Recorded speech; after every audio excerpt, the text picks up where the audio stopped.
गंजाम जिला आसिका सहर में बड़ धरणर लुट। पुलिस को खोला चैलेंज दे सहर प्रमुख बजार जमिया मस्जिद पार्श्वे थिबा पंडा मोबाइल दुकान रे विलंबित राति रे कलाकना बुलाई लुटेरा।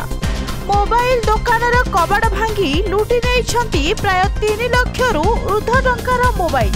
एने दुकान मालिक आज सकाळु देखी आस्का थाना रे एक लिखित अभियोग पर पुलिस पक्षरु एक मामला रुजु करी तदंत आरंभ कर जायछि।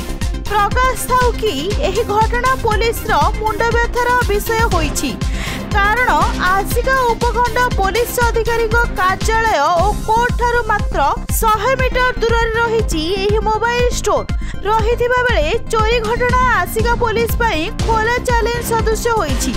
विलंबित राति रे दुर्बृत्त माने दुकानर काठ कबाड़ को भांगी दुकान रे मरामती हेबाकू आसीथिबा प्राय 40 रु ऊर्ध्व मोबाइल और बिक्री पाई रहिथिबा 7टी नुआ मोबाइल एवं मोबाइल रिपेयरिंग पार्ट्स आदि पाखापाखि 3 लाख रु ऊर्ध्व टंकार सामग्री लुटि नैछंती।